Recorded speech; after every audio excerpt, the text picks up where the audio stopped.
Hi అండి. ఏంటి హడావడని చూస్తున్నారా? ఈరోజు మా చిన్నత్తయ్య గారి బర్త్డే అండి. డెకరేషన్ అంతా చాలా బాగుంది కదా. మా ఆడపడుచు డెకరేట్ చేసిందండి. వాళ్ళ అమ్మగారి కోసం తన్నే కేక్ దగ్గరుండి ప్రిపేర్ చేయించుకొచ్చింది. మా ఫ్యామిలీ మెంబర్స్ అందరినీ గ్యాదర్ చేసి వాళ్ళ అమ్మగారికి చాలా బాగా సర్ప్రైజ్ ఇచ్చిందండి. ఆవిడైతే అస్సలు ఎక్స్పెక్ట్ చేయలేదు తెలుసా తన నుంచి ఇదంతా. మా ఫ్యామిలీ మెంబర్స్ అందరిని చూసారా? కేక్ కట్ చేయించింది. కేక్ కట్ చేస్తున్నప్పుడు మా అన్నయ్య గారు పక్కన ఫోన్ మాట్లాడుతుంటే ఆయన మీద వేసేస్తే ఆయన ఎవర్రా మీరంతా అన్నట్టు ఒక్కసారిగా చూశారు. వాళ్ళ అమ్మగారికి తినిపించి తను మా బాబుకు కూడా తినిపించారు. మా బాబు చూసారా ఎలా నాకేస్తున్నాడు. అందరూ అక్కడ నుంచున్నారు. దేనికా అని చూస్తుంటే గిఫ్ట్స్ ఓపెన్ చేస్తున్నారండి. నీ గిఫ్ట్ ఏదంటదని అక్కడి నుంచి పక్కకు వచ్చేసానండి ఫుడ్ దగ్గరికి.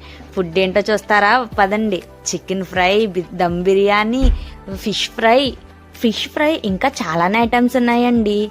నేనైతే వీడియోస్ చేస్తున్నాను కానీ మీరు సబ్స్క్రైబ్ చేసుకోవట్లేదు. కొద్దిగా సబ్స్క్రైబ్